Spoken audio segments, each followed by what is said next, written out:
பிரியமானவர்களே, ஆண்டவராகிய இயேசு கிறிஸ்துவின் இனிய நாமத்தில் உங்கள் ஒவ்வொருவருக்கும் எங்கள் அன்பின் வாழ்த்துக்களை தெரிவித்துக் கொள்கிறோம்.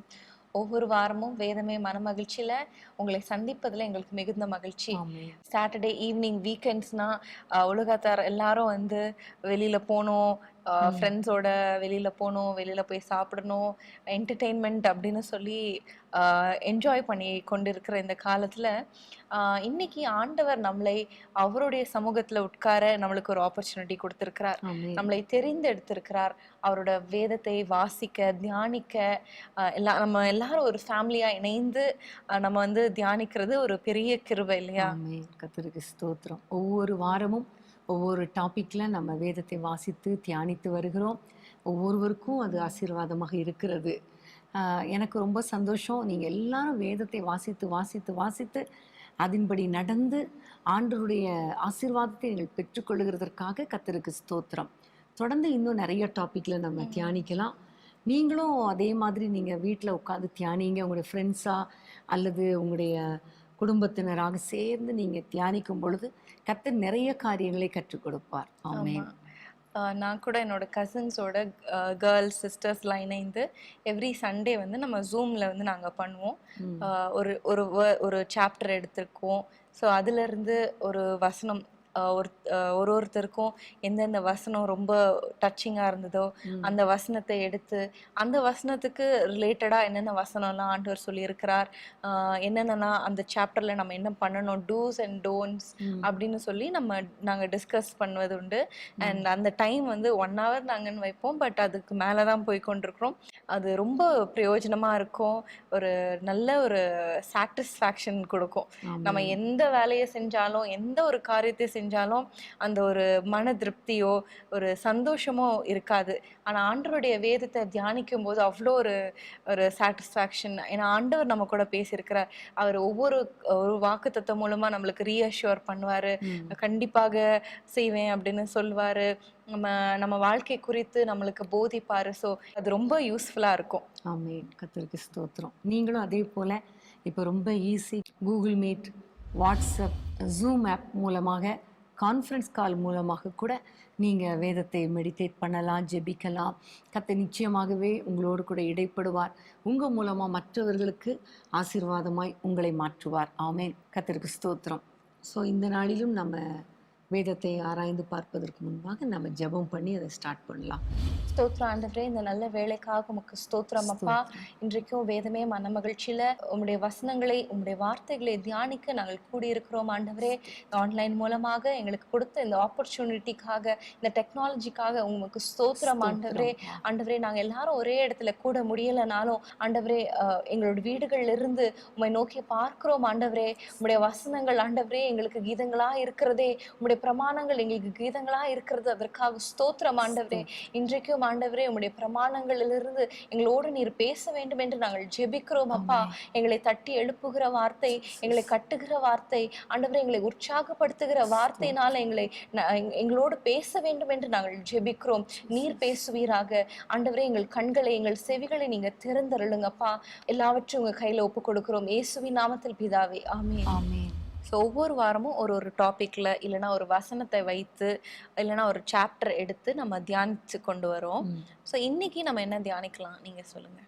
இன்னைக்கு வந்து நம்ம ஒரு வசனத்தை வாசிப்போம். அந்த வசனத்துல இருந்து ஒரு வேர்டு எடுத்து நம்ம அதை வைத்து நம்ம தியானிக்கலாம். Word wise. ஓகே, ஒரு வேர்ட் வைஸ் ஸ்டடி. ஓகே, இப்போ நம்ம வாசிக்க வேண்டிய வசனம் சங்கீதம் 102 சங்கீதம் 13 வசனம். சங்கீதம் 102:13. தேவரீர் எழுந்தருளி சியோனுக்கு இறங்குவீர், அதற்கு தயை செய்யும் காலமும் அதற்காக குறித்த நேரமும் வந்தது. ஆமென். இங்க பார்க்கிறோம், தேவரீர் எழுந்தருளி சீயோனுக்கு இறங்குவீர், அதற்கு தயை செய்யும் காலமும் குறித்த காலமும் வந்ததுன்னு சொல்லப்பட்டிருக்கிறது. இதுல சீயோன் அப்படிங்கிற ஒரு வேர்டை வச்சு நம்ம வந்து இன்னைக்கு தியானிக்கலாம். ஓகே, ஒரு நல்ல இன்ட்ரெஸ்டிங்கான டாப்பிக்காக இருக்கும்னு நினைக்கிறேன். ஏன்னா அநேகருக்கு வந்து இந்த சியோன் அப்படின்னு சொல்லும்போது, சியோனே தூசி உதறி விட்டு எழும்பு, சியோனே எழும்பு அப்படின்னு சொல்லும்போது நிறைய பேருக்கு அந்த டவுட் இருக்கும்னு நினைக்கிறேன். சியோன்னா என்ன? தேவ பிள்ளைகளே அப்படின்னு சொன்னா புரியும், அன்பானவர்களே பிரியமானவர்களேன்னு சொன்னா புரியும், மகனே மகளே அப்படின்னு சொன்னா புரியும். ஆனா சியோனே அப்படின்னு சொல்றாங்களே, அது என்ன அப்படின்னு நிறைய பேருக்கு டவுட் இருக்கும் கண்டிப்பா. ஸோ அதை நம்ம இன்டெப்தா நம்ம பார்க்க போறோம் இல்லையா இன்னைக்கு. ஆமென். ஸோ சியோன் அப்படின்னும் போது அது வந்து ஒரு மலையை குறிக்கிறது. சியோன் மலையை குறிக்கிறது. எருசலேம்ல உள்ள சியோன் மலையை குறிக்கிறது. அது வந்து முதலாக பைபிள் எங்க குறிப்பிடப்பட்டிருக்குன்னா 2 சாமுவேல் 5ஆம் அதிகாரம் 7ஆம் வசனத்துல நம்ம வாசிக்கிறோம். ஆனாலும் தாவீது சியோன் கோட்டையை பிடித்தான், அது தாவீதின் நகரம் ஆயிற்று. ஸோ தாவீது வந்து அந்த சியோன் மலையை அவர் வந்து வின் பண்றாரு. அது அவர் வந்து அவரோட டெரிட்டரி ஆகுது. அதை தான் வந்து தாவீதின் நகரம் ஆயிற்று. நம்ம கூட இஸ்ரேலுக்கு போகும்போது டேவிட் சிட்டி அப்படின்னு நம்ம பார்ப்போம். அங்கதான் தாவீதோட அரண்மனை மற்றும் கல்லறை கூட இருக்குது. ஆமென். அது ஒரு ராஜாவுடைய நகரம், கோட்டை என்று சொல்லப்படுகிறது. வேதத்திலே நம்ம பார்க்கிறோம் ஒரு அருமையான வசனம், சங்கீதம் 48:2 வாசிப்போமா? வடதிசையிலுள்ள சியோன் பர்வதம் வடிப்பமான ஸ்தானமும் சர்வ பூமியின் மகிழ்ச்சியுமா இருக்கிறது, அதுவே மகாராஜாவின் நகரம். இந்த சங்கீதத்துல பார்க்கிறோம் சியோன் பர்வதம் என்பது ஒரு அழகான ஒரு நகரம். அது மகாராஜாவின் நகரம். ஏனென்றால் அந்த நாட்களில தாவீது ராஜாவுடைய நகரமாய் இருந்ததுனால இங்க சொல்லப்பட்டிருக்கிறது. ஆனா இன்றைக்கு அதை குறித்து நம்ம பார்க்கும் பொழுது சியோன் என்று சொல்லும் பொழுது அது உங்களையும் என்னையும் தான் குறிக்கிறது. உன்னையும் என்னையும் இங்க இருக்கிற அத்தனை பேரையும் குறிக்கிறது. அது மகாராஜாவின் நகரம் அப்படின்னா நம்முடைய ஆண்டவராகிய இயேசு கிறிஸ்து வாசம் பண்ண விரும்புகிற ஒரு நகரமாக, ஒரு சிட்டியாக, ஒரு ஸ்தலமாக இருக்கிறதை நம்ம பார்க்கிறோம். இதை குறித்து 132ஆம் சங்கீதத்துல ஒரு அருமையான ஒரு வசனம் சொல்லப்பட்டிருக்கிறது. 13ஆம் வசனம். கர்த்தர் சியோனை தெரிந்து கொண்டு அது தமக்கு வாசஸ்தலமாகும்படி விரும்பினார். ஸோ இந்த வசனத்தில் நம்ம பார்க்கும் பொழுது ஆண்டவர் சியோனை தமக்கு வாசஸ்தலமாக கொண்டார் என்று சொல்லப்பட்டிருக்கிறது. ஸோ நிறைய இருந்தாலும், நிறைய சிட்டிஸ் இருந்தாலும் சியோனை கர்த்தர் தனக்கு வாசஸ்தலமாக, அவர் தங்குகிற ஒரு இடமாக, டுவெல்லிங் பிளேஸாக கர்த்தர் வைத்திருக்கிறது ரொம்ப ஆச்சரியமாக இருக்கிறது. ஏன்னா தாவீது ராஜா அந்த சிட்டியை பிடித்ததுனால சியோனை அவர் வைத்து அவர் அரசாட்சி செய்தார். அதே போல நம்முடைய ஆண்டவர் சியோனாகிய நமக்குள்ளே வாசம் பண்ணி, நம்மை தெரிந்து கொண்டு நமக்குள்ளிருந்து வாசம் பண்ணி நம்மோடு உலாவி வாழ வேண்டும் என்று அவர் விரும்புகிறார். இன்னும் நம்ம பார்க்கும் பொழுது 87ஆம் சங்கீதத்தில் இன்னொரு வசனம் உண்டு. ரொம்ப அழகான வசனம், எனக்கு ரொம்ப பிடித்த வசனம். 87:2 வசனம். 87:2. கர்த்தர் யாக்கோபின் வாசஸ்தலங்கள் எல்லாவற்றை பார்க்கிலும் சியோனின் வாசல்களில் பிரியமா இருக்கிறார். ஆமீன். அப்போ சியோன் அப்படின்னா கண்டிப்பா அது ஒரு ஸ்பெஷலா இருக்கு ஆண்டவருடைய பார்வையில. யாக்கோபு நிறைய பேர் இருந்தால், யாக்கோபின் வாசஸ்தலங்கள் நிறைய இருக்கு. இஸ்ரவேல் புத்திரர் நிறைய இடங்கள்ல இருந்தாலும் இந்த சியோனை கர்த்தர் விசேஷப்படுத்தி இருக்கிறார். அதுல ரொம்ப பிரியமாய் இருக்கிறார். அது மாத்திரமல்ல, அடுத்த வசனத்தை பார்க்கும் பொழுது தேவனுடைய நகரமே உன்னை குறித்து மகிமையான விசேஷங்கள் வசனிக்கப்படும். ரொம்ப அருமையான வார்த்தை இல்ல? அப்ப இந்த இடத்துல சியோன் அப்படின்னு சொல்லி நம்மளை வைத்துக் கொள்ளணும், வச்சுட்டு நம்ம அதை வாசிக்கணும். என்னுடைய வாசல்களில் கர்த்தர் பிரியமா இருக்கிறார் அப்படின்னா என்ன அர்த்தம்? என் மேல ஆண்டவர் பிரியமா இருக்கிறார், எனக்குள் வாசமா இருக்க ஆண்டவர் பிரியமா இருக்கிறார். இந்த உலகத்துல எத்தனையோ பேர் இருந்தாலும் உங்களுக்குள்ளேயும் எனக்குள்ளேயும் வாசமா இருக்க நம்ம ஆண்டவர் எவ்வளவு விருப்பப்படுகிறார் இல்லையா? அப்ப நம்ம ஒரு ஸ்பெஷல் தானே. அது மாத்திரமல்ல, நம்மை குறித்து விசேஷமான காரியங்கள், மகிமையான காரியங்கள் வசனிக்கப்படும் என்று சொல்லப்பட்டிருக்கிறது. ஸோ ரொம்ப ஒரு அருமையான காரியம். இன்றைக்கு நம்ம ஒவ்வொருவரும் சியோனா இருக்கணும்னு கர்த்தர் விரும்புகிறார். சியோனை குறித்து நிறைய ஆசீர்வாதங்கள் வேதத்தில் இருக்குது. சியோனுக்காக கர்த்தர் நிறைய ஆசீர்வாதங்களை வைத்திருக்கிறார். அந்த வசனங்களை எல்லாம் எடுத்து எடுத்து வாசிக்க நமக்குள்ளே ஒரு சந்தோஷம் வரும். அது மாத்திரமல்ல, நம்ம நினைச்சுக்கிடணும், நான் தான் சியோன், எனக்கு தான் இந்த ஆசீர்வாதம் என்று நம்ம அதை எடுத்துக்கொள்ள வேண்டும். நம்ம தான் சியோன் அப்படின்னு சொல்லும்போது நம்ம வேற 2 விமனா இருக்கோமா? பீப்புள் வில் திங்க் லைக் சியோன்னா it refers to a girl or அந்த உமனுக்கு தான் வந்து சியோன், நம்மலாம் கிடையாது அப்படின்னு ஒரு வேளை மென் சகோதரர்கள் அப்படின்னு நினச்சிங்கன்னா அப்படி கிடையாது. சியோன் என்னப்படுகிறது ஒரு பிளேஸ். ஸோ ஜென்ரலி கண்ட்ரீஸ்க்கு வந்து ஷீ ஹர் அப்படின்னு சொல்கிறது உண்டு. ஏன்னா வந்து it is refer to its motherhood தாய்நாடு அந்த மாதிரி சொல்லுவாங்க இல்லையா, நம்ம பர்த் பிளேஸ். ஸோ அதனால யூஸ்வலாகவே நம்ம கண்ட்ரீஸ்க்கு அந்த பிளேசஸ்க்குலாம் வந்து ஷீ அப்படின்னு ரெஃபர் பண்ணுறது வழக்கம். ஸோ அதனால தான் வந்து சியோன் குமாரத்தியே, அவள், இவள் அப்படின்னு இருக்கும். ஸோ ஆனால் that is for both men and women. ஆமே. ஏன்னா ஆண்டவர் எல்லாருக்குள்ளேயும் தான் வாசம் பண்ண விரும்புகிறார். எல்லார் மேலேயும் தான் பிரியமா இருக்கிறார். இப்பொழுது நம்ம பார்க்க போற ஒவ்வொரு காரியம் சீயோனுக்கு கர்த்தர் வைத்திருக்கிற ஆசீர்வாதங்கள். சரியா? இப்போ முதல்ல ஒரு வசனத்தை வாசிக்கலாம். ஏசாயா 4ஆம் அதிகாரம் 3ஆம் வசனத்தை வாசிப்போமா? அப்பொழுது ஆண்டவர் சியோன் குமாரத்திகளின் அழுக்கை கழுவி நியாயத்தின் ஆவியினாலும் சுட்டெரிப்பின் ஆவியினாலும் எருசலேமின் இரத்த பழிகளை அது நடுவிலிருந்து நீக்கி விடும்போது, சியோனில் மீதியாயிருந்து எருசலேமில் தரித்திருந்து ஜீவனுக்கென்று பெயர் எழுதப்பட்டவன் எவனும் பரிசுத்தன் என்று சொல்லப்படுவான். இந்த வசனத்துல நம்ம பார்க்கிறோம், ஆண்டவர் சீயோனை கழுவி சுத்திகரிக்கிற ஒரு தேவனாய் இருக்கிறார். அப்ப ஆண்டவர் முதல்ல நம்மை தெரிந்தெடுக்கும் பொழுது நம்மை முதல்ல கழுவுகிறார்.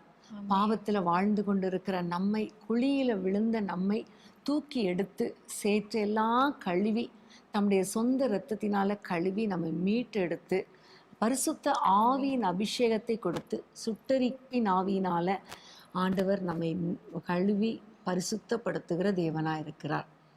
ஸோ பரிசுத்தப்படுத்தப்பட்டவங்க தான் சீயோனாக இருக்க முடியும். அதனால தான் ஆண்டவர் ஃபஸ்ட்டு ஸ்டெப்பு பரிசுத்தப்படுத்துகிறார். பரிசுத்தப்படுத்தின உடனே ஒவ்வொருவரும் பரிசுத்தவன் என்று சொல்லப்படுவார்கள் என்று அதில் நம்ம எழுதியிருக்கிறது. அடுத்த வசனத்தை பார்க்கும் பொழுது மகிமையானவைகளின் மேலெங்கும் காவல் உண்டாயிருக்கும். அப்போ ஆண்டவர் பரிசுத்தப்படுத்தி மகிமைப்படுத்தி அதை பாதுகாத்து கொள்ளுகிறார். ஸோ சீயோன் மேல ஒரு பரிசுத்தமான ஒரு ஆசீர்வாதத்தை கர்த்தர் கொடுக்கிறார். அடுத்ததாக நம்ம ஒரு வசனத்தை வாசிப்போம். ஆண்டவர் சீயோனுக்கு வைத்திருக்கிற ஆசீர்வாதங்கள் சங்கீதம் 51:18. சீயோனுக்கு உமது பிரியத்தின்படி நன்மை செய்யும், எருசலேமின் மதில்களை கட்டுவீராக. ஆமேன். இதுல நம்ம பார்க்கிற காரியம், சீயோனுக்கு ஆண்டவர் நன்மைகளை செய்கிற தேவனா இருக்கிறார். ஸோ ஒரு சீயோன் எப்படின்னாலே ஆண்டவர் அந்த சிட்டி மேலே ஒரு பிரியமாக இருந்து நன்மைகளை செய்கிறத பார்க்குறோம். இன்றைக்கும் உங்கள் வாழ்க்கையிலையும் கர்த்தர் நன்மைகளை செய்ய வல்லவராக இருக்கிறார். இதே போல் இன்னொரு வசனம் உண்டு. சகரியா 1ஆம் அதிகாரம் 17ஆம் வசனத்தை வாசிப்போம். இன்னும் என் பட்டணங்கள் நன்மையினால் பரம்பி இருக்கும். போதும், நன்மையினால் பரம்பி இருக்கும். அப்போ சீயோனை குறித்து ஆண்டவர் சொல்லும் பொழுது நன்மையினால கர்த்தர் நிரப்புகிறவராய் இருக்கிறார். ஆமென். நம் ஒவ்வொருவர் வாழ்க்கையிலையும் ஆண்டவர் நம்மை சீயோனாக தெரிந்து கொண்டதுனால நம்முடைய வாழ்க்கையில நன்மைகளை கொடுத்து நம்மை ஆசீர்வதிக்கிறார். ஸோ இந்த வசனங்களெல்லாம் வாசிக்க வாசிக்க நமக்கு சந்தோஷமா இருக்கிறது அல்லவா? நீங்க தான் சீயோன். உங்க வாழ்க்கையில நன்மைகளை கர்த்தர் கொடுப்பார். உங்கள் தேசத்துல, உங்கள் பட்டணத்துல நன்மைகளை கொடுத்து உங்களை சந்தோஷப்படுத்துவார். அடுத்ததாக இதே சகரியா 1ஆம் அதிகாரம் அந்த 17ஆம் வசனத்தின் அடுத்த பகுதியை வாசிப்போமா? இன்னும் கர்த்தர் சீயோனை தேற்றரவு பண்ணுவார். ஆமேன். அப்ப ஆண்டவர் சீயோனை ஆறுதல் படுத்துகிற தேவனா இருக்கிறார், தேற்றுகிற தேவனா இருக்கிறார். ஆமேன். இதுதான் ஏசாயாவில் இன்னும் இதை விட டீட்டெயிலாக அழகா சொல்லப்பட்டிருக்கும். ஏசாயா 51:3ஆம் வசனம்.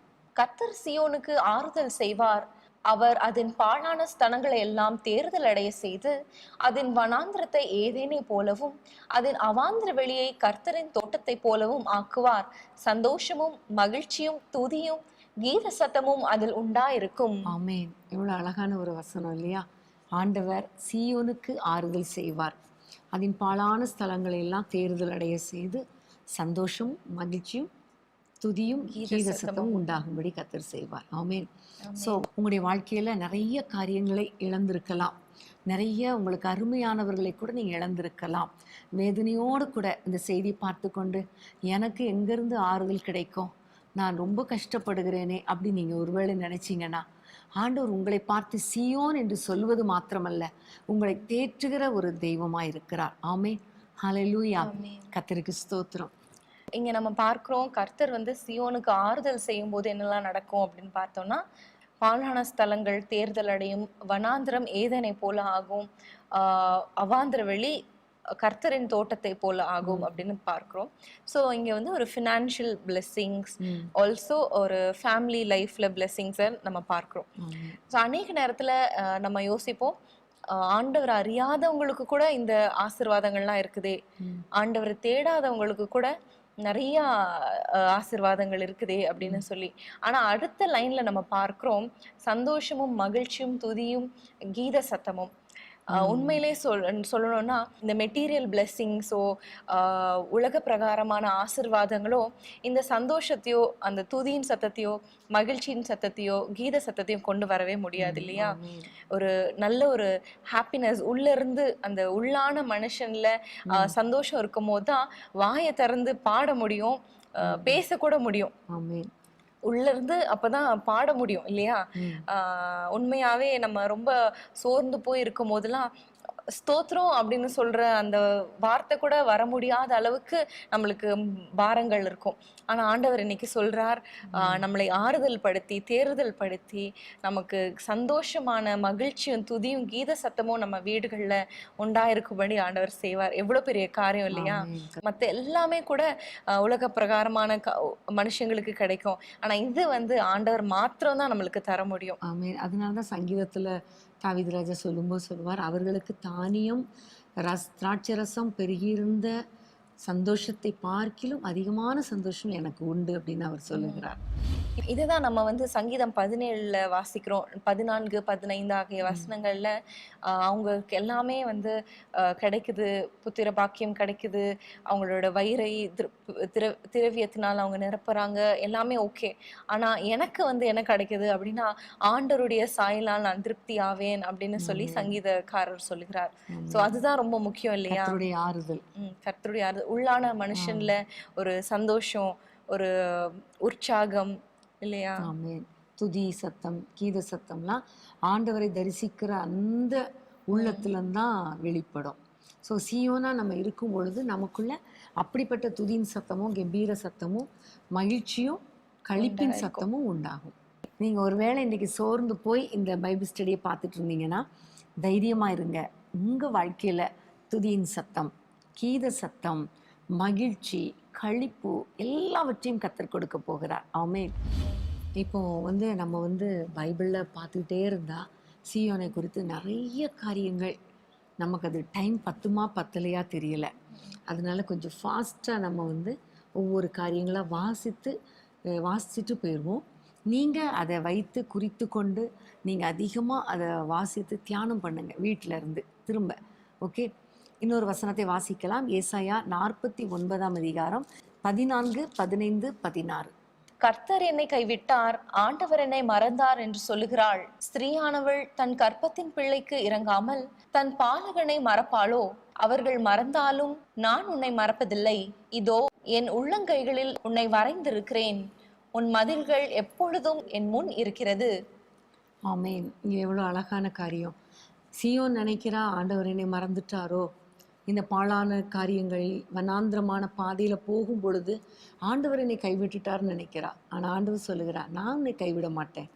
ஸ்திரீயானவள் கூட தன் பிள்ளையை மறந்தாலும், அதாவது எந்த தாயுமே தன்னுடைய பிள்ளையை மறக்க மாட்டா. அப்படிப்பட்ட ஸ்திரீ கூட பிள்ளையை மறந்தாலும் நான் உன்னை மறக்க மாட்டேன். ஏனென்றால் உன்னை என் உள்ள கைகளில் வரைந்து வைத்திருக்கிறேன். உன் மதில்கள் எப்பொழுதும் என் கண்முன் இருக்கிறதுன்னு ஆண்டவர் சொல்லுகிறார். எவ்வளவு அருமையான ஆண்டவர் நமக்கு இருக்கிறார். அநேக நேரத்துல நம்ம கூட ஆண்டவரே இருக்கிறீங்களா, இப்படி ஒரு சிச்சுவேஷன் வழியா போய் கொண்டிருக்கிறேனே, இப்படி ஒரு வனாந்திரம் போல இருக்குதே வாழ்க்கை அப்படின்னு ஒருவேளை நீங்க கூட சொல்லி கொண்டிருந்தீங்கன்னா, ஆண்டவர் உங்களை பார்த்துதான் சொல்லுகிறார், நான் உன்னை மறப்பதில்லை அப்படின்னு ஆண்டவர் இங்க சொல்லி இருக்கிறார். நீங்களும் நானும் சீயோனா இருக்கிறதுனால ஆண்டவர் கண்டிப்பாக நம்மளை ஒருபோதும் மறக்கவே மாட்டார். அடுத்ததாக இன்னொரு வசனத்தை வாசிக்கலாம். சீயோனுக்கு ஆண்டவர் என்னென்ன ஆசீர்வாதங்களை வைத்திருக்கிறார் என்பதை ஏசாயா 30:19 வாசிக்கலாம். சீயோனை சேர்ந்த ஜனங்கள் எருசலேமில் வாசமாயிருப்பார்கள். இனி நீ அழுது கொண்டிராய். உன் கூப்பிடுதலின் சத்தத்துக்கு அவர் உருக்கமாய் இறங்கி அதை கேட்டவுடனே உனக்கு மறு உத்தரவு அருள்வார். அருமையான ஒரு வார்த்தை. ஆமா, இங்கே ஆண்டவர் சொல்லுகிறார், நம்ம அழுது கொண்டிருக்கும் போது அவர் நம்மளுக்கு மறு உத்தரவு கொடுப்பார். இனி நீ அழுது கொண்டிராய், உன் கூப்பிடுதலின் சத்தத்திற்கு அவர் உருக்கமாய் இறங்கி அதை கேட்ட உடனே மறு உத்தரவு கொடுப்பார். சோ அழுது கொண்டிருக்கிற சூழ்நிலையில ஒருவேளை நீங்க காணப்பட்டா ஆண்டவர் சொல்லுகிறார், அதை கேட்ட உடனே, நீங்க கூப்பிடுகிற அந்த சத்தத்தை கேட்ட உடனே அவர் இறங்குகிற தேவனா இருக்கிறார். கண்ணீரை துடைக்கிறது மாத்திரமல்ல, மறு உத்தரவும் அருளி செய்கிறார். இனி நீ அழுது கொண்டிராய். ரொம்ப சந்தோஷமான ஒரு வார்த்தை. இன்னொரு வசனத்தை நம்ம வாசிக்கலாம். ஏசாயா 31:4.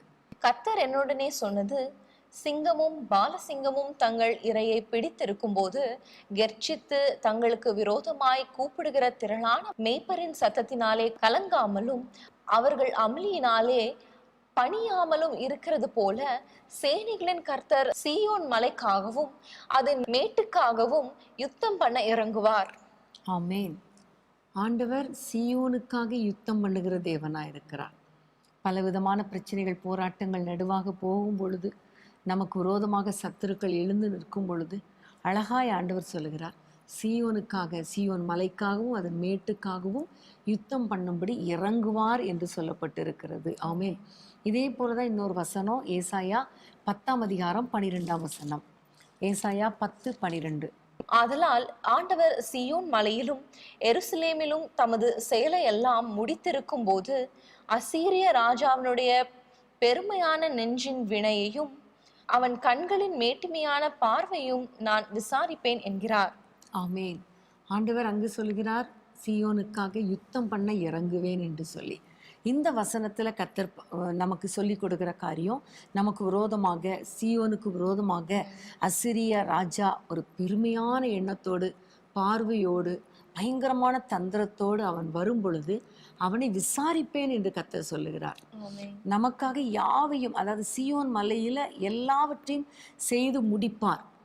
அப்போ முடித்திருக்கும் பொழுது நமக்காக யாவையும் அவர் செய்து முடிக்கிற தேவனா இருக்கிறார்.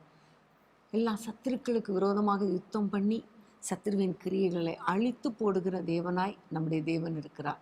முன்பதாக நம்ம வாசிச்ச வசனத்துல கூட ஏசாயா 31:4 கூட ஒரு அருமையான காரியம் நம்ம பார்க்கிறோம். பாலசிங்கங்கள் எப்படி அதோட இரைய பிடிச்சிருச்சுன்னா, எவ்வளோ மெய்ப்பர்கள், எவ்வளோ திரளான மக்கள் கூக்குரலிட்டாலோ சத்தம் போட்டாலோ அமளி பண்ணாலும் கூப்பிட்டாலும் அதுக்கு இறங்காம பணியாம அந்த இரைய கண்டிப்பா அது பிடிச்சு அது சாப்பிட்ரும்.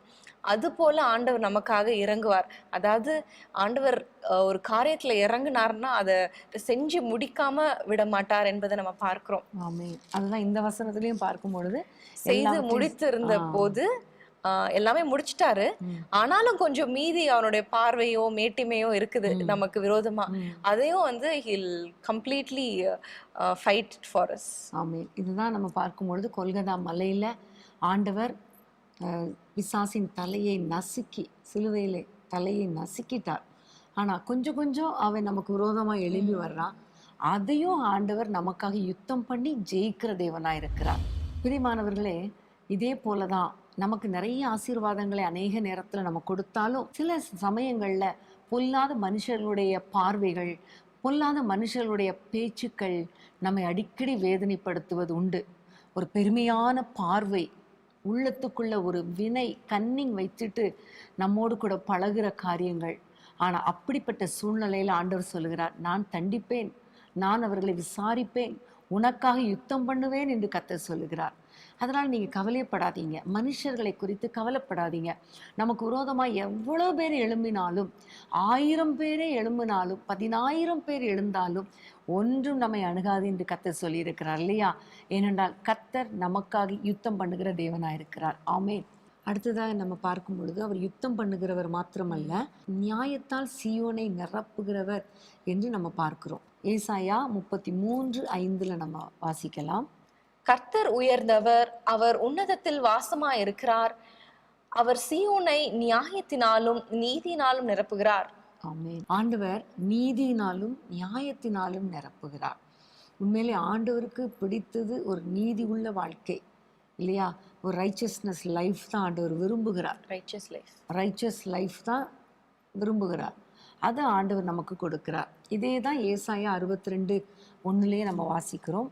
சீயோனின் நிமித்தமும் எருசலேமின் நிமித்தமும் நான் மௌனமாயிராமல் அது நீதி பிரகாசத்தை போலவும் அதன் ரட்சிப்பு எரிகிற தீவெட்டியை போலவும் வெளிப்படும் மட்டும் அமராமலும் இருப்பேன். ஆமென். சீயோனுக்கு நியாயத்தினால நீதினால் நிரப்புவேன்னு சொல்லிட்டு இந்த வசனத்துல சொல்லுகிறார், அந்த நீதி பிரகாசிக்கிற வரைக்கும் நான் அமர மாட்டேன்னு சொல்றார். ஆமென். ஸோ நம்முடைய நீதியை கர்த்தர் வெளிப்படுத்துவார். முதல்ல சீயோனை நீதினால நிரப்புவார். அடுத்தது அந்த சீயோனுடைய நீதி வெளியே பிரகாசமாய் தெரிகிற வரைக்கும், ஒரு தீவெட்டி எரிஞ்சா எப்படி எல்லாருக்கும் தெரியுமோ அதே போல நீதி வெளியே தெரிகிற வரைக்கும் அவர் அமர மாட்டார். ஆமென். யோசேப்புடைய வாழ்க்கையெல்லாம் பார்க்கும் பொழுது அவனுடைய வாழ்க்கையில் அவனுக்கு நீதி செய்வதற்கு யாருமே இல்லாதது போல இருந்துச்சு. ஆனால் ஒரு கட்டம் வந்தது பொழுது அவன் அந்த எகிப்து தேசத்துக்கே அதிபதியாக மாறுகிறான். அப்போ அவனுடைய நீதியை கர்த்தர் பிரகாசிக்கும்படி செய்தார். அது வரைக்கும் அவர் அமரல, ஏதோ ஒன்று செஞ்சு கொண்டே இருந்தார். பானபாத்திரக்காரனை சிறைச்சாலைக்கு அனுப்பினார், அவங்களுக்கு சொப்பனம் கொடுத்தார். அப்புறம் அந்த சொப்பனத்தை அப்படியே பார்வோனுக்கு ஒரு சொப்பனத்தை கொடுத்தார். அந்த பார்வோனுடைய கண்களில் தயவு கிடைக்கும்படி செய்தார். இப்படி அவர் கிரியை செய்தார். ஸோ நம்முடைய ஆண்டவர் நம்மை அவர் பிடித்து கொண்டாரே ஆனால் நமக்காக நீதி நியாயங்களை செய்கிறவர் மாத்திரமல்ல, நம்முடைய நீதி பிரகாசிக்கிற வரைக்கும் அவர் அமரவே மாட்டார். அதனால் நீங்கள் சோர்ந்து போகாதீங்க. என்னுடைய நீதி யாருக்கு தெரியும், என்னுடைய வேதனை யாருக்கு தெரியும் நம்ம யோசிக்கக்கூடாது. கர்த்தர் அமர மாட்டார். ஆமென். ஆமென். நம்ம ஃபுல்லாக பார்க்கும்போது, வாசித்து பார்க்கும் பொழுது ஏசாயால நிறைய காரியங்கள் சீயோனை குறித்து சொல்லப்பட்டு இருக்கிறது. சங்கீதத்துலேயும் ஏசாயாவிலையும். ஏசாயாவில் ஏற்கனவே நம்ம வாசித்த அதே 33ஆம் அதிகாரம் 6ஆம் வசனத்தை வாசிப்போம். பூர்ண ரட்சிப்பும் ஞானமும் அறிவும் உன் காலங்களுடைய உறுதியா இருக்கும். கர்த்தருக்கு பயப்படுதலே அதன் பொக்கிஷம். உன் காலங்களுடையன்னு சொல்லும்போது இது அதுக்கு முந்தின வசனம் சீயோனை குறித்து சொல்லப்பட்டு இருக்கிறது. ஸோ சீயோனை குறித்து ஆண்டவர் சொல்லுகிறார், பூரண ரட்சிப்பும் ஞானமும் அறிவும் உன் காலங்களுடைய உறுதியாக இருக்கும். அப்போ ஞானம், பூரண ரட்சிப்புன்னு என்ன அர்த்தம்? கடைசி வரைக்கும் கர்த்தர் இந்த சீயோனை ரட்சிப்பார். ஞானம், அறிவு, இது அவ்வளோ உன்னுடைய காலங்கள்னா உன்னுடைய கடைசி வரைக்கும் இருக்கும். ஆனால் இதை நீ பெற்றுக்கொள்ளணும்னா கர்த்தருக்கு பயப்படுதலே அதன் பொக்கிஷம். ஒரு அருமையான வசனம். நான் ரட்சிக்கப்பட்ட பொழுது முதலாக ரட்சிக்கப்பட்ட உடனே கர்த்தர் எனக்கு கொடுத்த வாக்குத்தத்தம் இதுதான். என்னை ரட்சிப்புக்குள்ள எங்கள் அம்மா நடத்தும் பொழுது, நீ ரட்சிக்கப்படும் பொழுது ஆண்டவரிடத்துல கேளு ஒரு வாக்குத்தத்தத்தை, அந்த வாக்குத்தத்தம் உன்னுடைய வாழ்க்கையின் கடைசி வரைக்கும் அதை நீ பிடித்து கொள்ளணும்னு கேட்பாங்க. அதே போல நான் ஆண்டவரிடத்துல கேட்ட பொழுது பூரண ரட்சிப்பும் ஞானமும் அறிவும் உன் காலங்களுடைய உறுதியாக இருக்கும். அப்போ எல்லாமே உன்னுடைய கடைசி வரைக்கும் இருக்கும். ஆனால் கர்த்தருக்கு பயப்படணும். கர்த்தருக்கு பயப்படும் பொழுது கண்டிப்பாக இதெல்லாம் கிடைக்கும் என்று எங்கள் அம்மா எனக்கு சொல்லி கொடுத்தாங்க. அந்த வசனத்தை நான் ஒவ்வொரு நாளும் பிடித்து கொள்வேன். அப்போ என்னுடைய ரட்சிக்கப்பட்ட அந்த நாளிலேயே ஆண்டவர் என்னை ஒரு சீயோனாக கர்த்தர் ஏற்படுத்தி இத்தனை ஆசீர்வாதங்களையும் கொடுப்பேன் என்று வாக்கு பண்ணியிருக்கிறார். இன்றைக்கு உங்களுடைய வாழ்க்கையில் கொஞ்சம் யோசித்து பாருங்க. உங்களுடைய ரட்சிக்கப்பட்ட அந்த நாளை நினைத்து பாருங்க. உங்களுக்கு கொடுத்த வாக்கு தத்துவத்தை திரும்பவும் ஞாபகப்படுத்துங்க, பிடித்து கொள்ளுங்கள், உரிமை பாராட்டுங்கள், அறிக்கை பண்ணுங்கள். கர்த்தர் நிச்சயமாக அந்த வாக்கு தத்துவத்தை கர்த்தர் நிறைவேற்றுவார். ஆமென். அடுத்ததாக சீயோனின் ஆசீர்வாதங்கள் என்ன அப்படின்னு பார்க்கும்போது ஏசாயா 24:23 நான் வாசிக்கிறேன். அப்பொழுது சேனைகளின் கர்த்தர் சீயோன் மலையிலும் எருசலேமிலும் ஆளுகை செய்வதால் சந்திரன் கலங்கும், சூரியன் நாணமடையும், அவருடைய மூப்பர்களுக்கு முன்பாக மகிமை உண்டாயிருக்கும். ஸோ இங்க நம்ம பார்க்கிறோம், சேனைகளின் கர்த்தர் சீயோன்ல ஆளுகை செய்யும் போது என்ன நடக்கும் அப்படின்னு பார்த்தீங்கன்னா, சூரியன் நாணம் அடையுமா, சந்திரன் அவருக்கு வணங்கும், கலங்கும் அப்படின்னு நம்ம பார்க்கிறோம். ஸோ எவ்வளோ பெரிய காரியம் இல்லையா? ஸோ சூரியன் சந்திரன் அப்படின்னு சொல்லும்போது இரவையும் பகலையும் ஆளுகிறதற்காக படைக்கப்பட்ட சுடர்கள். ஸோ ஆளுகையை குறிக்கிறது.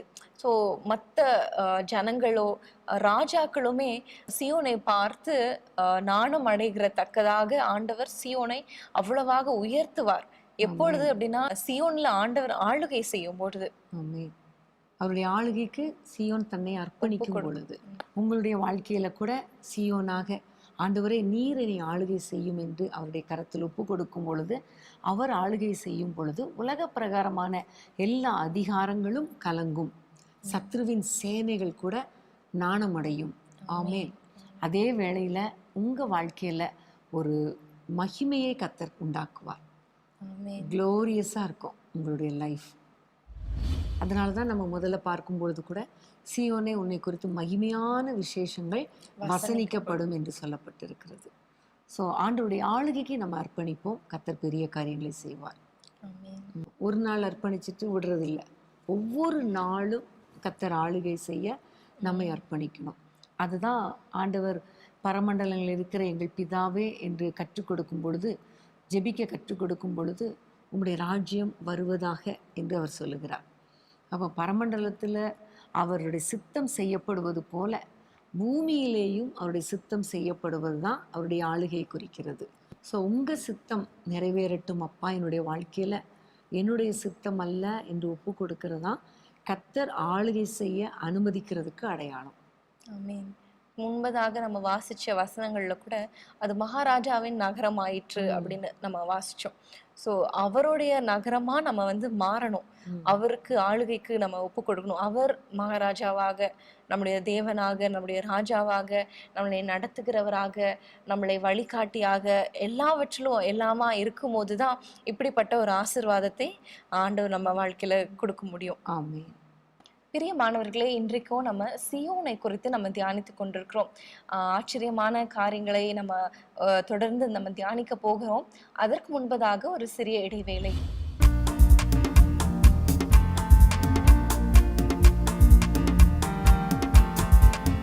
நித்தியானந்த கர்த்தர் இயேசுவே நித்தமும் பிரகாசிக்கின்றார். நித்தியானந்த கர்த்தர் இயேசுவே நித்தமும் பிரகாசிக்கின்றார். பர்வதம் மீதிலே பக்தர் பாதங்கள் பரிசுத்தமுடன் நின்னுதே. பர்வதம் மீதிலே பக்தர் பாதங்கள் பரிசுத்தமுடன் நின்னுதே. சீயோனிலே சுவிசேஷக ஜெப ஐக்கியமே காணுவோம். ஜெயம் கொண்டோராய் ஜெப வீரராய் சிலுவை யாத்திரை செல்லுவோம். ஜெயம் கொண்டோராய் ஜெப வீரராய் சிலுவை யாத்திரை செல்லுவோம்.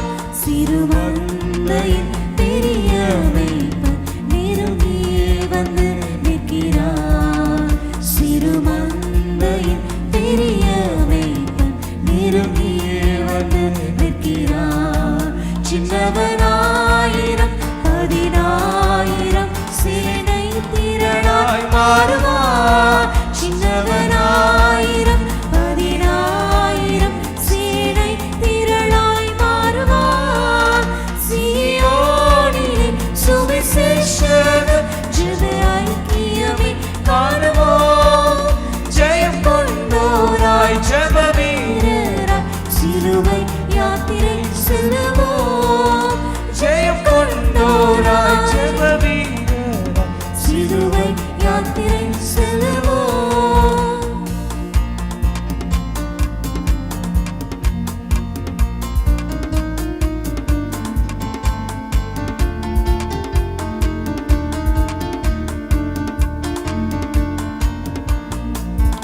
உலகமெங்கும் சுவிசேஷத்தின் உயர்ந்த கொடி பறக்கும். உலகமெங்கும் சுவிசேஷத்தின் உயர்ந்த கொடி பறக்கும். திறந்த வாசல் திரவேசித்து சிறந்த சேவை செய்வோம். திறந்த வாசல் திரவேசித்து சிறந்த சேவை செய்வோம். சீயோனிலே சுவிசேஷக ஜெப ஐக்கியமே காணுவோம். ஜெயம் கொண்டோராய் ஜெப வீரராய் சிலுவை யாத்திரை செல்லுவோம். ஜெயம் கொண்டோராய் ஜெப வீரராய் சிலுவை யாத்திரை செல்லுவோம். நரக வழி செல்லும் மாந்தர்காய் நடுராப்பகல் அழுதே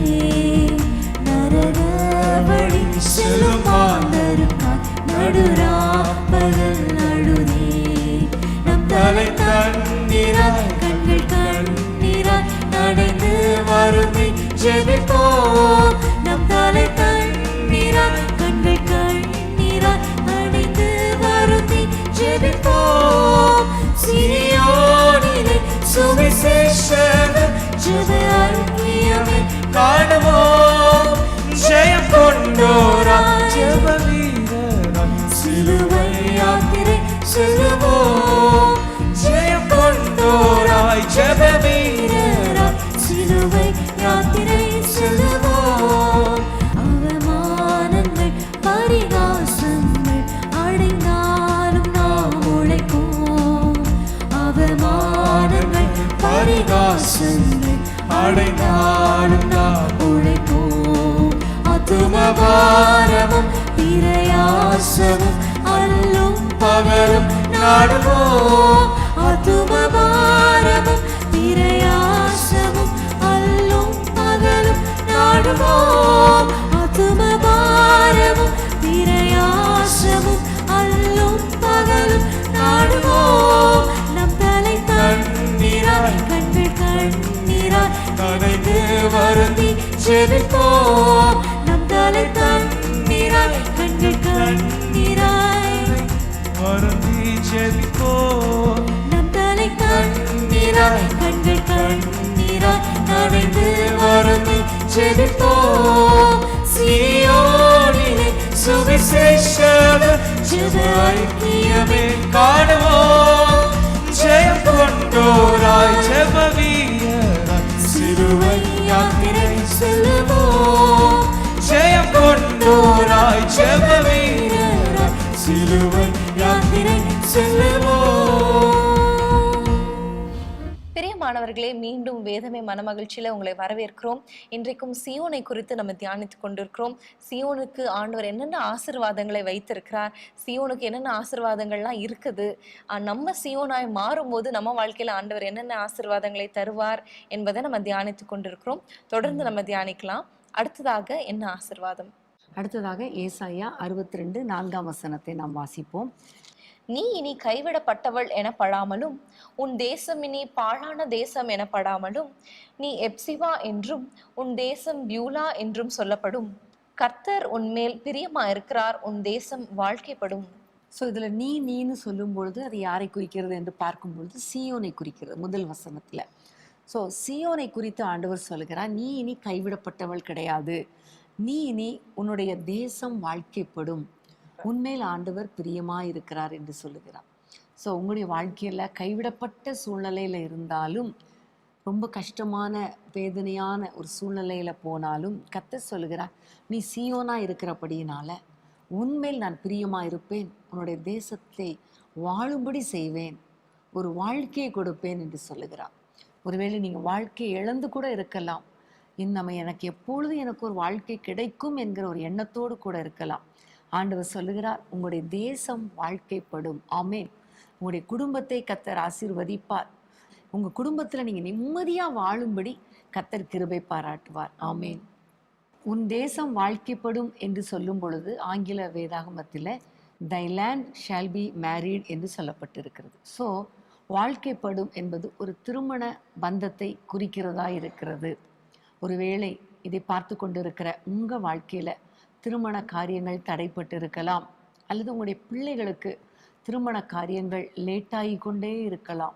இது நிமித்தம் நீங்கள் வேதனையோடு கூட கஷ்டத்தோடு கூட எப்பொழுது என் பிள்ளைகள் வாழ்க்கை கட்டப்படும், எப்பொழுது என்னுடைய பிள்ளைகளுக்கு திருமண காரியங்களை கர்த்தர் வாய்க்க பண்ணுவார் என்று நீங்கள் நினைத்து கொண்டிருப்பீர்களே ஆனால், வேதனையோடு இருப்பீர்களே ஆனால், கர்த்தர் இன்னைக்கு தீர்க்க தரிசனமாக உங்களுக்கு சொல்லுகிற காரியம், உங்கள் தேசம் வாழ்க்கைப்படும், உங்கள் பிள்ளைகள் கட்டப்படுவார்கள், உங்களுடைய வாழ்க்கை ஆசீர்வதிக்கப்படும் என்பதில் ஒரு சந்தேகமும் கிடையாது.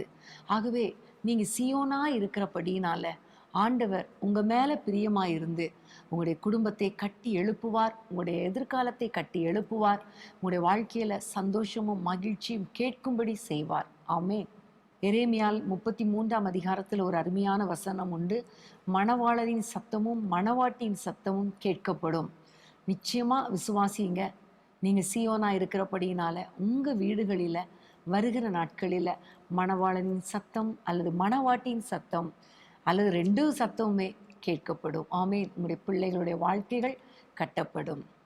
அடுத்ததாக சியோனை குறித்து ஆண்டவர் என்ன ஆசீர்வாதங்களை வைத்திருக்கிறார் என்பதை சங்கீதம் 147 13 14 வசனங்கள்ல நம்ம வாசிக்கலாம்.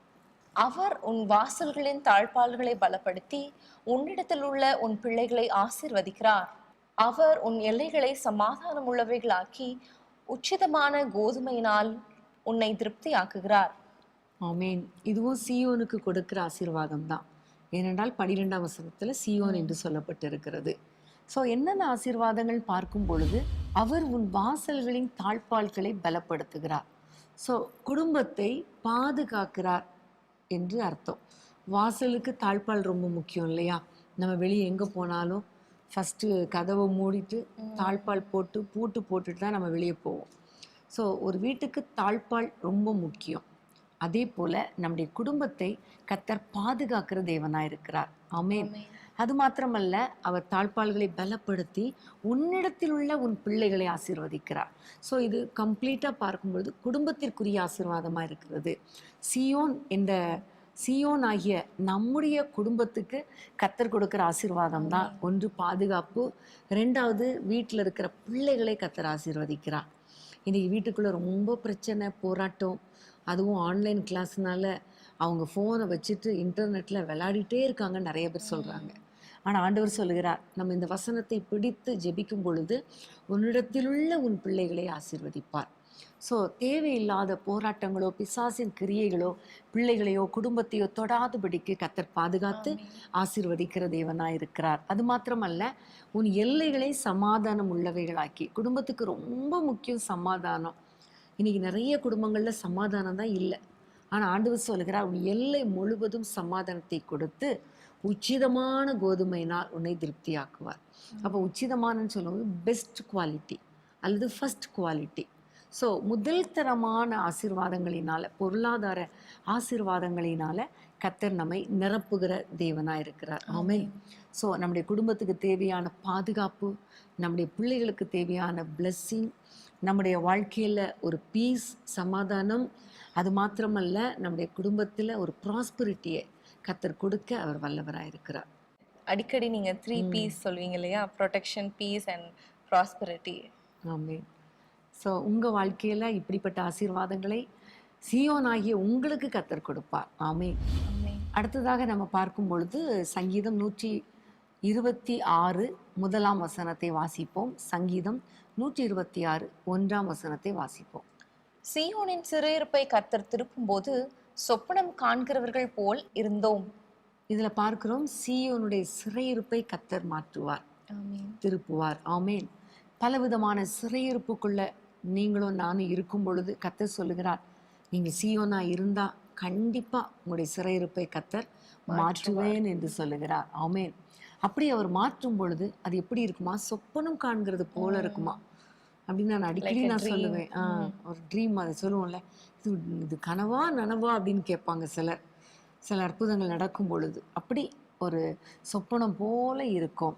அடுத்த வசனத்தை பார்க்கும் பொழுது, அப்பொழுது நம்முடைய வாய் நகைப்பினாலும் நம்முடைய நாவு ஆனந்த சத்தத்தினாலும் நிறைந்திருந்தது.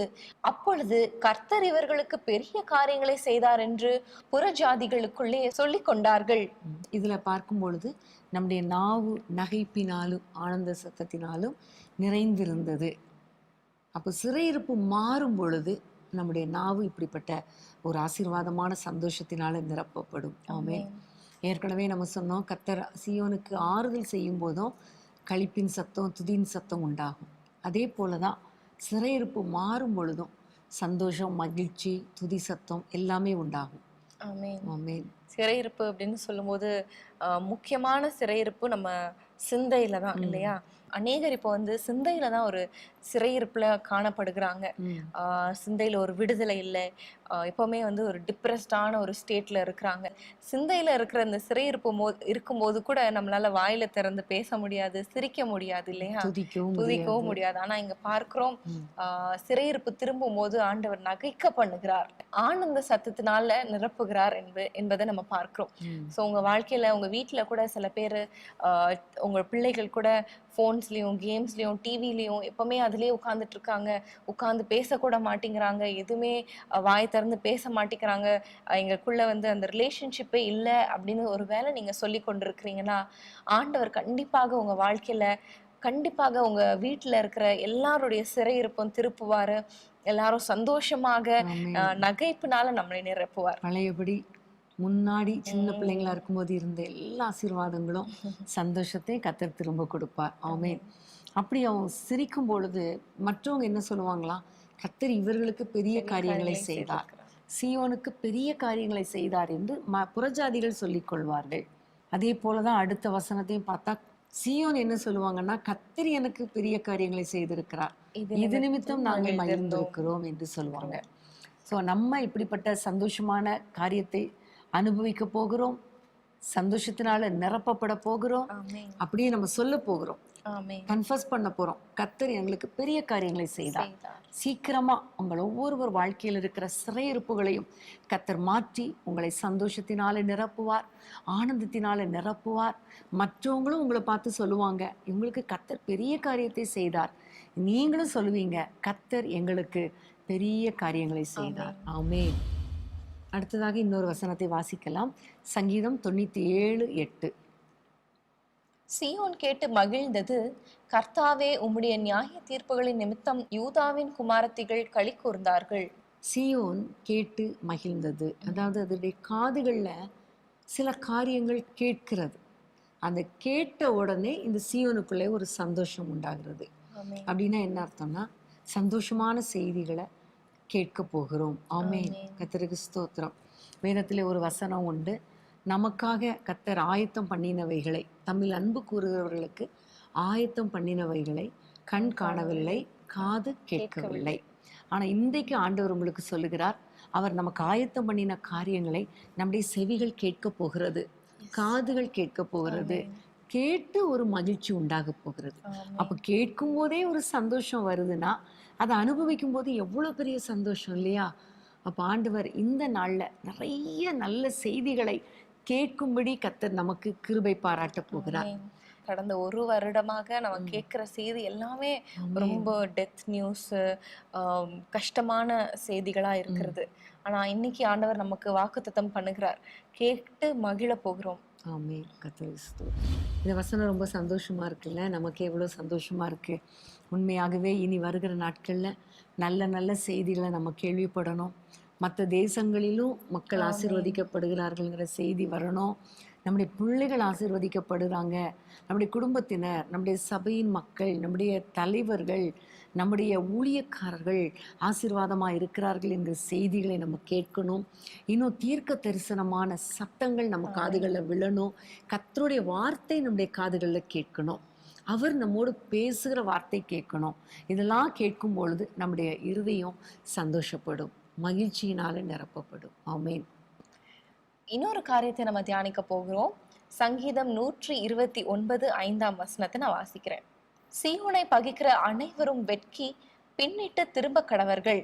இந்த வசனத்துல சொல்லப்பட்டது போல சீயோனை பகைக்கிறவர்கள் வெட்கப்பட்டு போவார்கள். ஆனா சீயோனுக்கு வெட்கமோ நிந்தையோ அவமானமோ எந்த ஒரு தோல்வியும் இல்லை அப்படிங்கறது நம்ம இங்க இருந்து அறிந்து கொள்கிறோம்.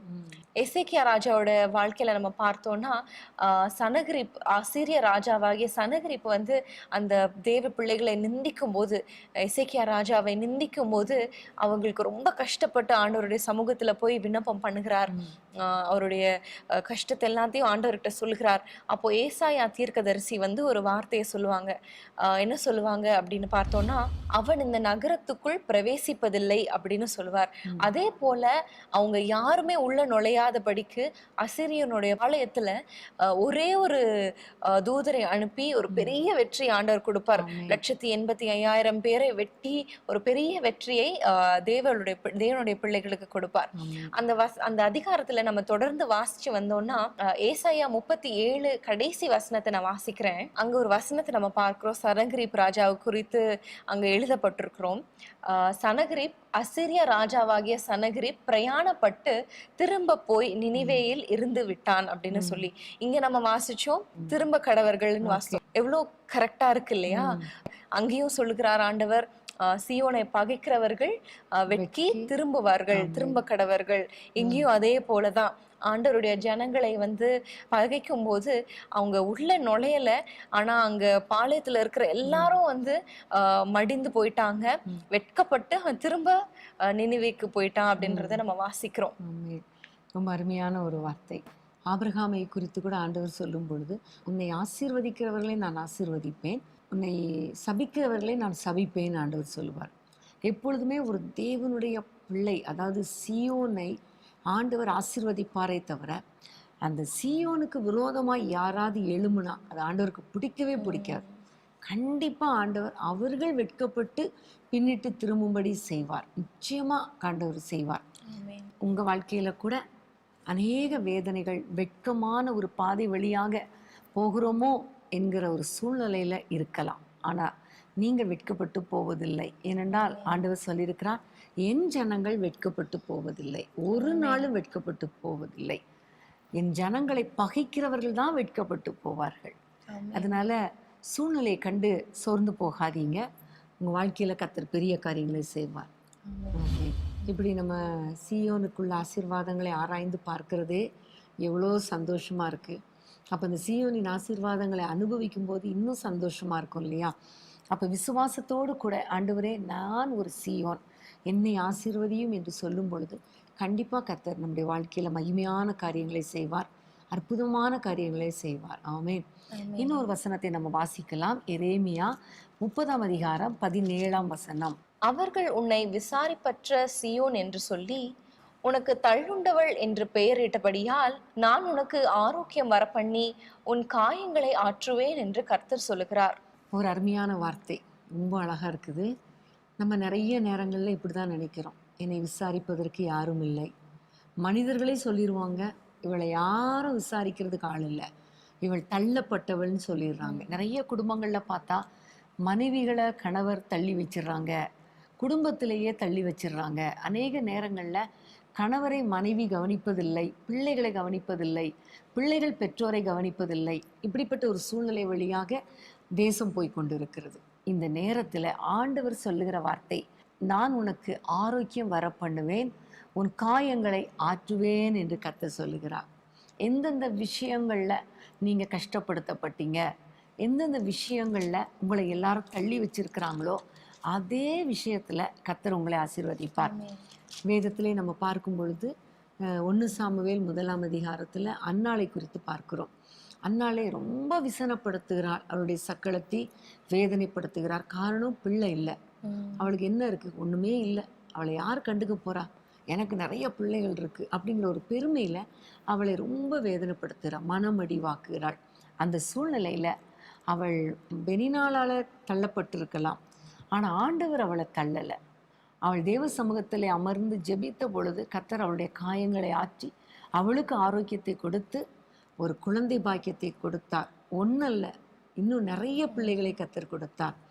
ஸோ எந்தெந்த விஷயங்கள்லாம் நீங்கள் கஷ்டப்படுத்தப்பட்டிருக்கிறீங்களோ, அவமானப்படுத்தப்பட்டிருக்கிறீங்களோ, உங்களை தள்ளி வச்சிருக்காங்களோ, உங்களை விசாரிக்கிறதுக்கு யாருமே இல்லைன்னு சொல்கிறாங்களோ, அந்தந்த சூழ்நிலையில் கர்த்தர் உங்களை தூக்கி எடுப்பார், உங்களை ஆற்றுவார், உங்களை தேற்றுவார், உங்களுக்கு ஆரோக்கியத்தை வரப்பண்ணுவார். ஆமென்.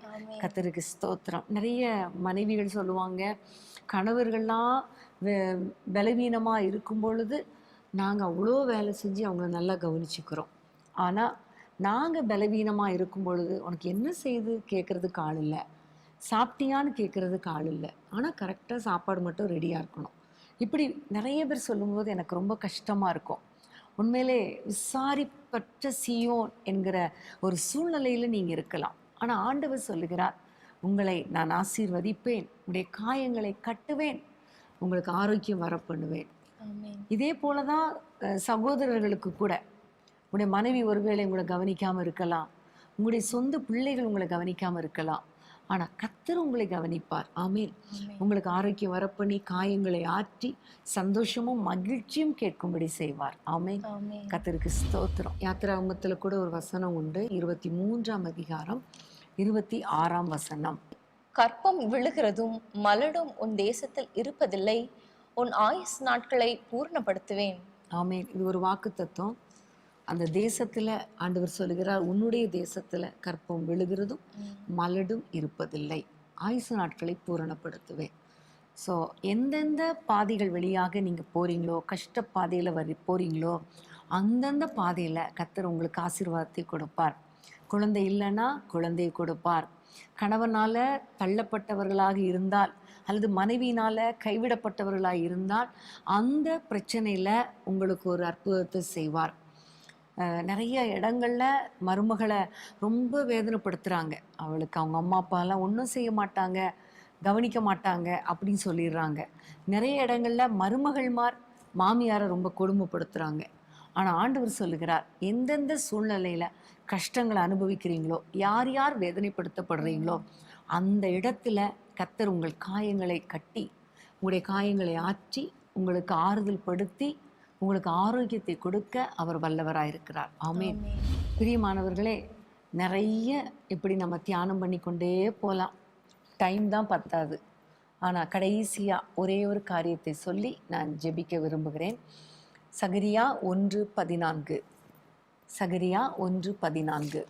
அப்பொழுது என்னோடே பேசின தூதன் என்னை நோக்கி, சேனைகளின் கர்த்தர் உரைக்கிறது என்னவென்றால், நான் எருசலேமுக்காகவும் சீயோனுக்காகவும் மகா வைராக்கியம் கொண்டிருக்கிறேன்.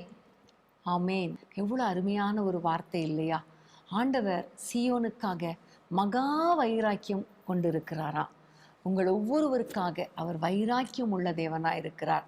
உண்மையிலே பாருங்க, ஆண்டவர் நமக்காக வைராக்கியம் உடையவராய் இருந்து நம்மை பகைக்கிறவர்களுக்கு விரோதமாக அவர் யுத்தம் பண்ணுகிற தேவனாய் இருக்கிறார். ஆகவே நீங்க சோர்ந்து போகாதீங்க. எனக்காக வைராக்கியமாக இருப்பதற்கு யாரும் இல்லைன்னு நினைக்காதீங்க.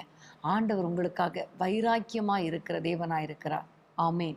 நேகர் சொல்லுகிறத நான் கேட்டிருக்கிறேன். எனக்கு யாருமே இல்லை, எனக்கு அப்பா இருந்தால் எனக்காக பேசியிருப்பாங்களே, எனக்கு அப்பா இருந்தால் அங்கே நின்று இருப்பாங்களே, என்னோட அம்மா இருந்தால் என்னை சப்போர்ட் பண்ணியிருப்பாங்களே அப்படின்னு சொல்லி அநேகர் சொல்லுகிறத நம்ம கேட்டிருக்கிறோம்.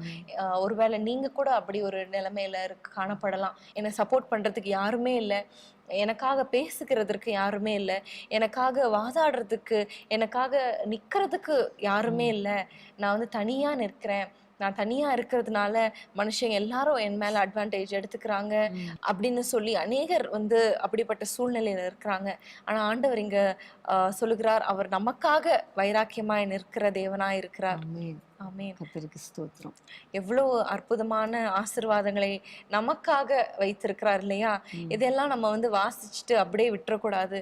ஆண்டவரே இப்படி சொல்லியிருக்கிறீங்களே அப்படின்னு ஒவ்வொரு நாளும் ஒவ்வொரு சூழ்நிலையிலும் நம்ம அதை வந்து கிளைம் பண்ணி நம்ம ஜெபித்து அதை நம்ம சுதந்திரித்துக் கொள்ள வேண்டும். ஆமென்.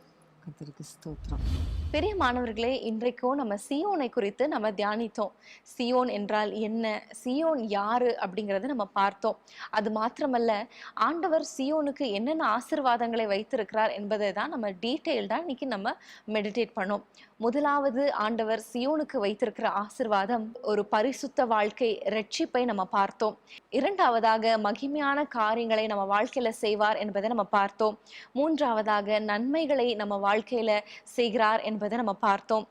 நான்காவதாக, ஆறுதல் செய்கிற தேவன் என்பதை நம்ம அறிந்து கொண்டோம். ஐந்தாவதாக, ஆண்டவர் சீயோனை மறப்பதில்லை, அவர் கைவிடுவதில்லை. தாய் தன் பிள்ளையை மறந்தாலும் அவர் மறக்காத தேவனாய் இருக்கிறார் என்பதை நம்ம பார்த்தோம். அடுத்ததாக, சீயோனின் அழுகையை மாற்றுகிற தேவன் என்பதை நம்ம பார்த்தோம். ஏழாவதாக, நமக்காக யுத்தங்களை செய்கிற தேவன், ஒரு நாளும் நம்மளை கைவிட மாட்டார் என்பதையும் நம்ம பார்த்தோம். எட்டாவதாக, நியாயத்தினாலும் நீதியினாலும் நிரப்புகிற தேவன் என்பதை நம்ம பார்த்தோம். அடுத்ததாக, பூரண ரட்சிப்பும் ஞானமும் சீயோனிடத்துல காணப்படும் என்பதை நம்ம பார்த்தோம். பத்தாவதாக, ஆண்டவரே சீயோனை ஆளுகை செய்கிறவர் என்பதை நம்ம பார்த்தோம். இன்னும் நம்முடைய தேசம் வாழ்க்கைப்படும், திருமண காரியங்கள் நடைபெறும் என்பதை நம்ம பார்த்தோம். அடுத்ததாக, குடும்ப ஆசீர்வாதங்களையும் நம்ம பார்த்தோம்.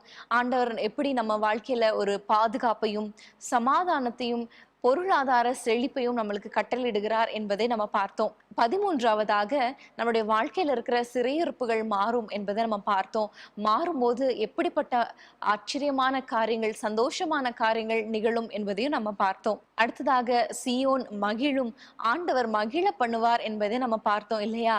15வதாக சீயோனை பகைக்கிறவர்கள் வெட்கப்பட்டு திரும்ப கடவர்கள் என்பதை நம்ம தியானித்தோம். இன்னும் சீயோனுடைய காயங்களை ஆற்றி அங்க ஆரோக்கியத்தை வர பண்ணுகிறார் என்பதை நம்ம பார்த்தோம்.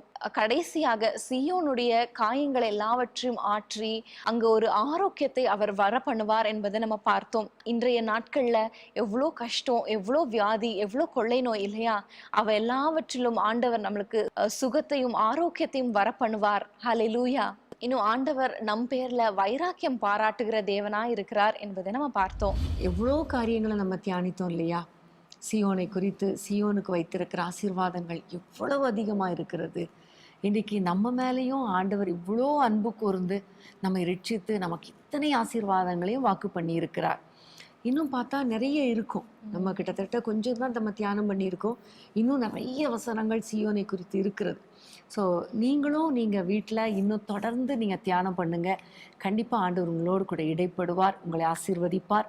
அந்த இன்றைக்கு நம்ம தியானித்த அத்தனை வசனங்களையும் வைத்து அத்தனை ஆசீர்வாதங்களையும் எனக்கு தாரும் ஆண்டவரே, என்னை ஆசீர்வதியும் ஆண்டவரே என்று சொல்லி ஜெபிக்க போகிறோம். கடந்த வாரத்தில் கூட அநேகர் வாட்ஸ்அப்பில் நாங்கள் இந்தந்த காரியத்தை வைத்து நாங்கள் மெடிடேட் பண்ணோம் அப்படின்னு சொல்லி ஃபோட்டோஸ் எடுத்து வாட்ஸ்அப்பில் அனுப்பியிருந்தாங்க. ரொம்ப சந்தோஷமாக இருந்தது. நீங்களும் இந்த வாரம் கூட நீங்கள் வந்து சீயோனை குறித்து நீங்கள் இன்னும் தியானம் பண்ணி அனுப்புங்க. நம்ம சீயோனை குறித்து தொடர்ந்து அடுத்த வாரமும் நம்ம தியானிக்க போகிறோம். ஏன்னா சீயோனை பற்றி அநேக காரியங்கள் நம்ம பைபிளில் இருக்குது. ஆசீர்வாதங்களை மாத்திரம் தான் நம்ம இன்னைக்கு பார்த்துருக்குறோம். தொடர்ந்து அடுத்த வாரம் இந்த கண்டினியூவேஷனை நம்ம பார்க்கலாம்.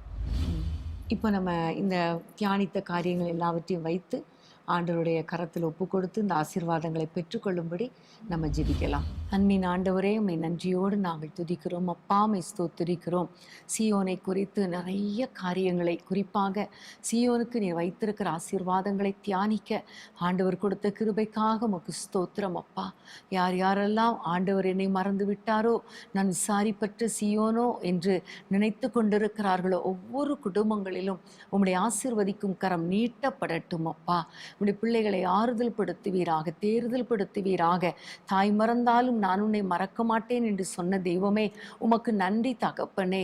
ஆண்டவரே, நீர் எங்களுக்காக வைராக்கியமாக இருக்கிற தேவன், எங்களுக்காக யுத்தம் பண்ணுகிற தேவன், எங்களுக்கு நன்மையினால் எங்களை நிரப்புகிற தேவன்.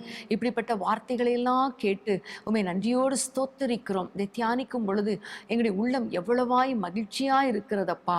ஆண்டவரே, எங்களோடு இணைந்திருக்கிற ஒவ்வொரு குடும்பங்களையும் ஒவ்வொரு பிள்ளைகளையும் கர்த்தர் ஆசீர்வதிப்பீராக. அவர்களை உமக்கான ஒரு சீயோனாக நீர் தெரிந்து கொண்டு அவர்களுக்குள் நீர் உலாவி நீர் வாசம் பண்ணி அவர்களை ஆசீர்வதிக்க வேண்டும் என்று ஜெபிக்கிறோம். ஆற்றுவீராக, தேற்றுவீராக, நன்மையினாலே நிரப்புவீராக. பாழான ஸ்தலங்களை தேர்தலடைய பண்ணி உம்முடைய பிள்ளைகளை சந்தோஷப்படுத்துங்க அப்பா. எல்லா சிறையிருப்புகளும் மாறட்டும், துன்பங்கள் துக்கங்கள் மாறட்டும். இனி அழுகை இல்லை என்று சொன்னீரப்பா. உம்முடைய பிள்ளைகள் வெட்கப்பட்டு போவதில்லை என்று சொல்லியிருக்கிறீரப்பா. எல்லா ஆசீர்வாதங்களும் எல்லா வாக்குத்தத்தங்களும் எங்கள் ஒவ்வொருவருக்கும் சொந்தமாவதாக நாங்கள் ஜெபிக்கிறோம். ஏசப்பா, உமக்கு நன்றி ராஜா. சீயோனுக்காக ஆண்டவரே நீர் குறித்த நேரம் வந்ததப்பா. சீயோனுக்காக நீர் தயவு செய்யும் நேரம் வந்தது என்று வாசித்தோம் கர்த்தாவே. இயேசுவின் நாமத்தில் உம்முடைய பிள்ளைகளை கர்த்தர் ஆசீர்வதிப்பீராக. உம்முடைய நாமத்தை மகிமைப்படுத்தும் இயேசுவின் நாமத்தில் ஜெபிக்கிறோம் பிதாவே. ஆமென். ஆமென். பிரியமானவர்களே, இந்த எபிசோடு உங்களுக்கு மிகுந்த பிரயோஜனமாக இருந்திருக்கும் நாங்கள் விசுவாசிக்கிறோம். ஏன்னா சியோன் என்கிற ஒரு வார்த்தையை வைத்து எவ்வளோ ஆச்சரியமான ஆசீர்வாதங்கள் ஆண்டவர் நம்மளுக்கு வைத்திருக்கிறார் இல்லையா? அது சாதாரண வார்த்தை இல்லை, அதுல நிறைய காரியங்கள் அடங்கி இருக்கிறது. ஸோ தொடர்ந்து அடுத்த வாரமும் நம்ம தியானிக்க போகிறோம். அடுத்த வாரம் உங்களை நாங்கள் சந்திக்கிறோம். கர்த்தர் தாமே உங்கள் ஒவ்வொருவரையும் அளவில்லாமல் ஆசீர்வதிப்பாராக. ஆமென். பிரியமானவர்களே, நாளை இரவு ஞாயிற்றுக்கிழமை இரவு 9:30 மணிக்கு இரவு ஜெபம் இருக்கிறது. நீங்கள் அதில் கலந்து கொள்ளும்படி உங்களை அன்புடன் கேட்டுக்கொள்கிறோம். 1 மணி வரைக்கும் தான் இந்த இரவு ஜெபம். ஸோ டக்குன்னு முடிஞ்சிரும். குடும்பமாக கலந்து கொண்டு ஆசீர்வாதங்களை பெற்றுக்கொள்ளுங்கள். அன்பான தேவனுடைய பிள்ளைகளே, இச்செய்தி உங்களுக்கு மிகுந்த ஆசீர்வாதமாக இருந்ததென்று நாங்கள் நம்புகிறோம். தொடர்ந்து எங்கள் செய்திகளை கேட்டு கர்த்தருக்குள் ஆசீர்வதிக்கப்பட ஜீசஸ் மீட்ஸ் மினிஸ்ட்ரீஸ் என்கிற எங்கள் யூடியூப் சேனலை சப்ஸ்கிரைப் செய்யுங்கள். மேலும் உங்கள் ஜெப உதவிக்கு எங்களோடு நீங்கள் தொடர்பு கொள்ள வேண்டிய தொலைபேசி எண் 9842252836 மற்றும் 729954633. Email gpsrobinson@hotmail.com. கர்த்தர் உங்களை ஆசிர்வதிப்பாராக.